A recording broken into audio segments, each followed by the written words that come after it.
Shalom pemirsa CPNews semua. Bertemu lagi dengan saya di dalam pembahasan buku Agama yang Bersinar.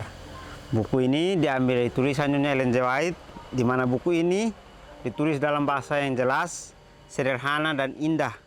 Sifatnya memberi petunjuk kepada orang yang mau belajar, pengharapan sejati bagi semua orang, kegembiraan kepada orang yang larut dalam kesedihan, dan kelegaan kepada yang letih. Buku ini juga menyuguhkan kepada kita satu cara yang lebih baik, menyikapkan kepada kita suatu kehidupan yang lebih sederhana dan lebih manis.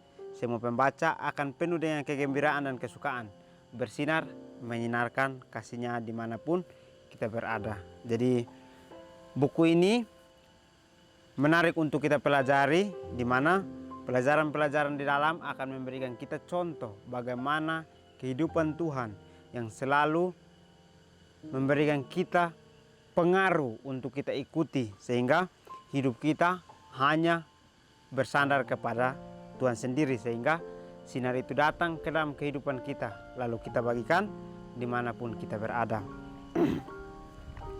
Bacaan kita kali ini saya ambil di halaman 181 dengan judul Dalam Sukacita Persahabatan. Kita boleh mengambil Alkitab kita bersama-sama untuk membuka di dalam Lukas 1 ayat 58 yang berbunyi, ketika tetangga-tetangganya serta sanak saudaranya mendengar bahwa Tuhan telah menunjukkan rahmat-Nya yang besar, yang begitu besar kepadanya, bersukacitalah mereka bersama-sama dengan Dia.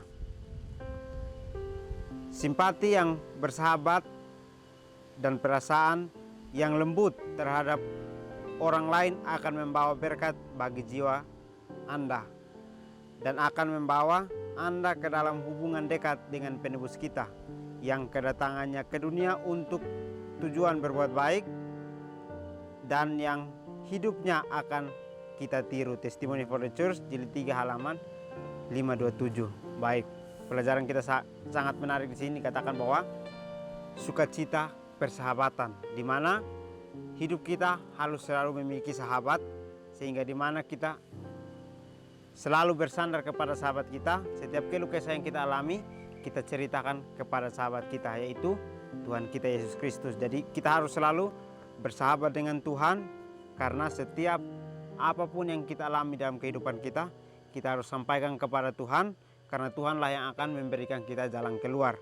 Kalau kita ceritakan kepada sahabat kita yang secara manusiawi, maka itu akan memberikan kita jalan bagaimana untuk membuat kita tenang sebentar saja. Tetapi kalau kita menceritakan kepada Tuhan, Dialah yang akan memberi kita jalan untuk kekekalan nanti. Jadi marilah kita bersandar kepada Dia.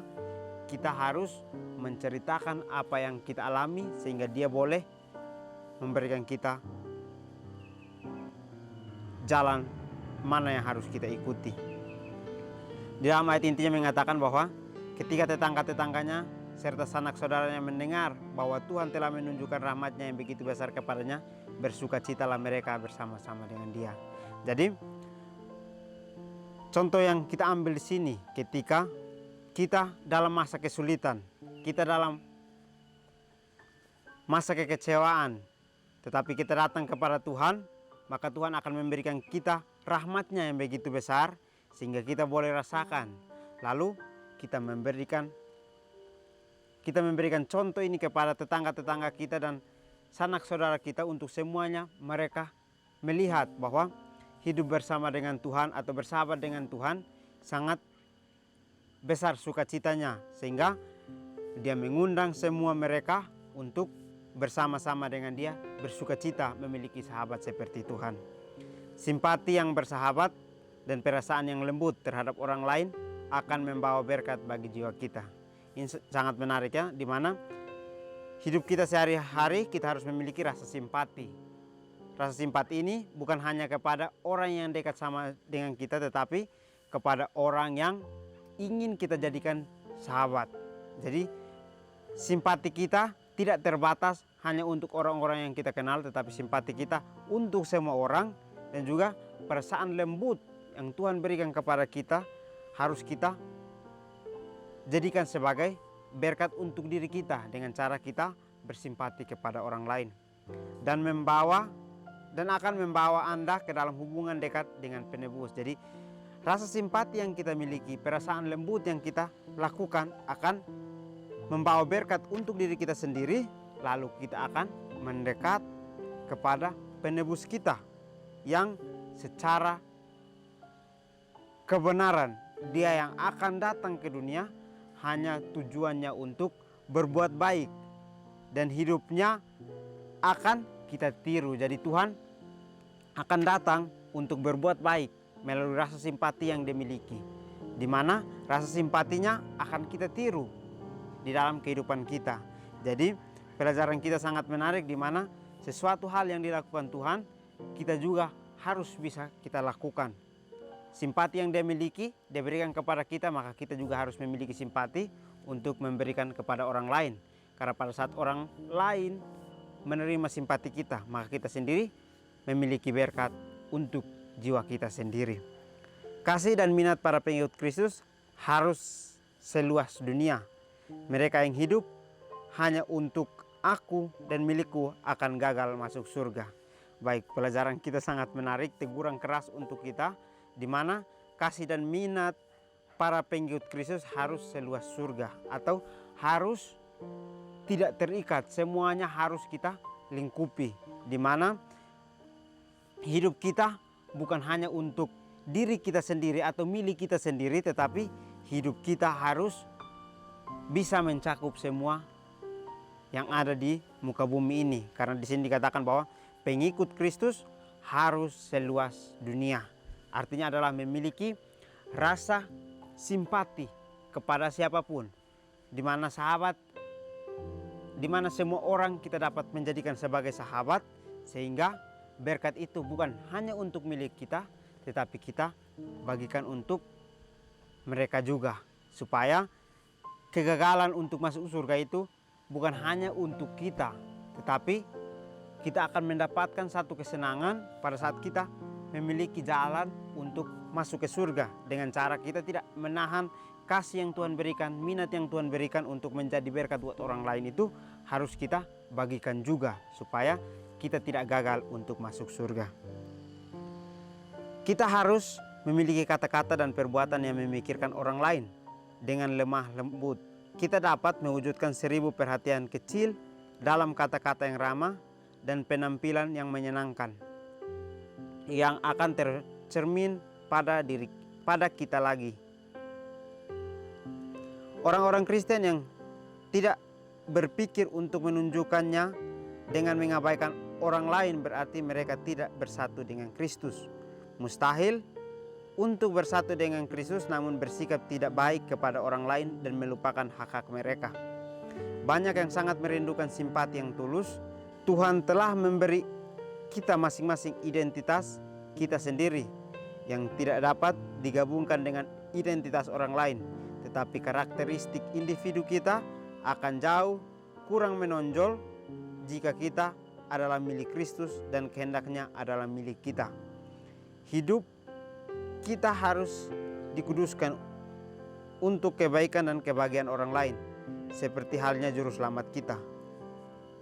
Kita harus melupakan diri kita sendiri.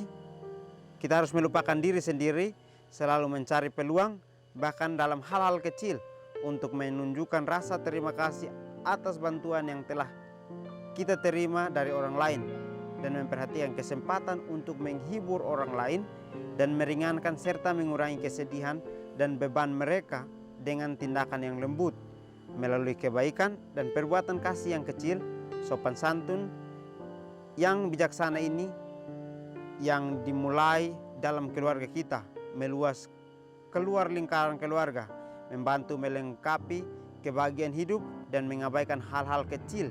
Ini akan menambah kepahitan dan kesedihan. Testimony for the Church jilid 3 halaman 539. Baik, pelajaran kita sangat menarik untuk kita pelajari. Dikatakan bahwa kita harus memilih kata-kata dan perbuatan yang memikirkan orang lain dengan lemah lembut. Atau kembali lagi diingatkan kepada kita bahwa setiap apapun yang kita lakukan harus kita lakukan dengan apa yang Tuhan kehendaki.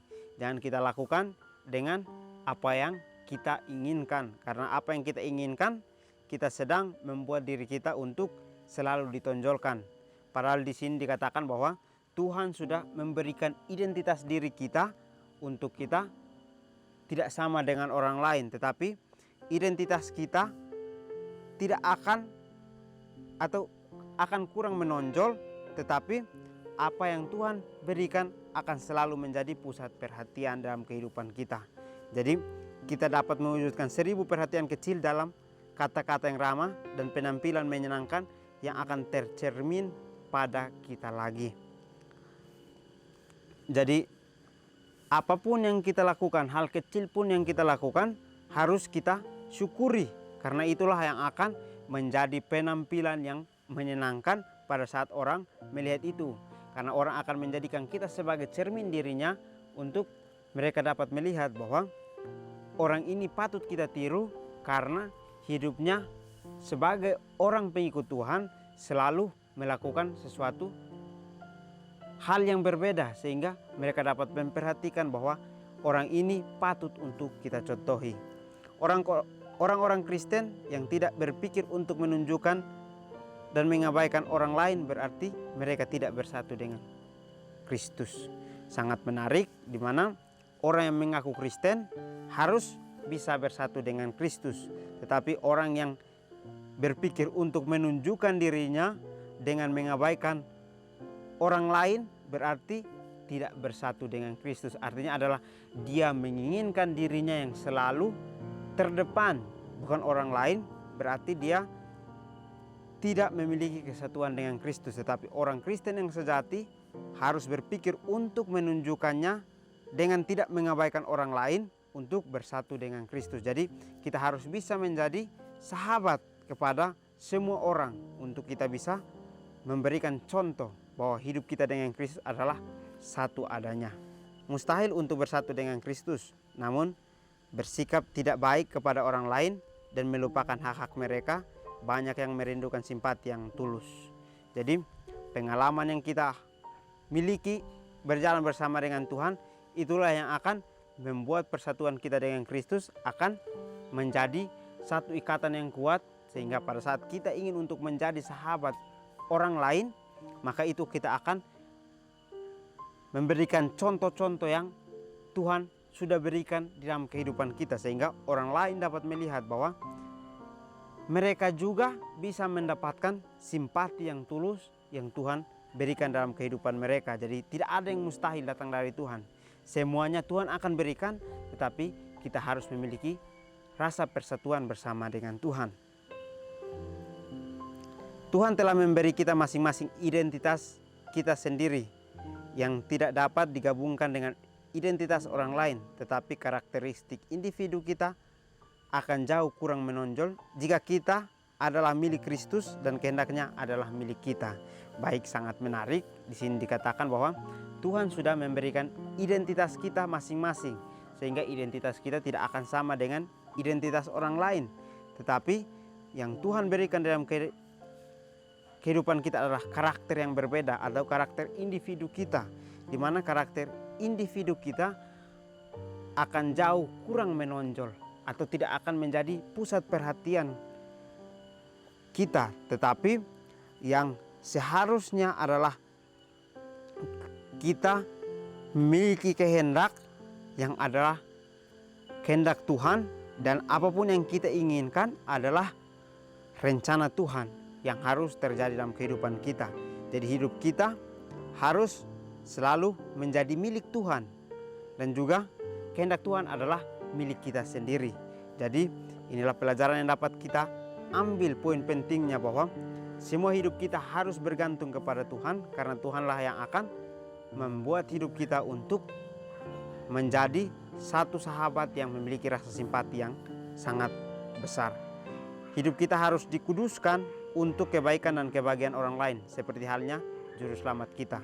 Jadi hidup kita sebagai orang Kristen, kita harus bisa menjadi pusat kebaikan dan kebahagiaan orang lain, karena juru selamat kita sendiri memberikan kita contoh bahwa kesedihan atau pencobaan yang dialami dihadapi dengan kebahagiaan, supaya dia memberikan contoh kepada kita bahwa setiap apapun yang kita alami, kita harus hadapi dengan sesuatu kebahagiaan, sehingga kebahagiaan itu akan menjadi sebuah kebaikan, sehingga semua orang bisa meniru untuk mengikutinya. Kita harus melupakan diri sendiri, selalu mencari peluang, bahkan dalam hal-hal kecil untuk menunjukkan rasa terima kasih atas bantuan yang telah kita terima dari orang lain, dan memperhatikan kesempatan untuk menghibur orang lain dan meringankan serta mengurangi kesedihan dan beban mereka dengan tindakan yang lembut melalui kebaikan dan perbuatan kasih yang kecil. Jadi Tuhan memberikan lagi kita pelajaran bahwa apapun yang kita sudah rasakan, kita harus selalu memiliki rasa syukur atau rasa berterima kasih kepada setiap bantuan yang sudah datang. Bantuan itu besar atau kecil, kita harus selalu berterima kasih. Karena dengan apapun yang kita lakukan, itu akan memberikan kita satu kesempatan untuk menghibur orang lain, untuk meringankan atau mengurangi kesedihannya. Dan juga beban yang mereka tanggung selama ini, mereka merasa memiliki kesenangan karena mereka bisa kembali lagi mendapatkan satu penghiburan, di mana penghiburan itu akan menjadi kebaikan dan perbuatan kasih yang sangat kecil untuk kehidupan kita.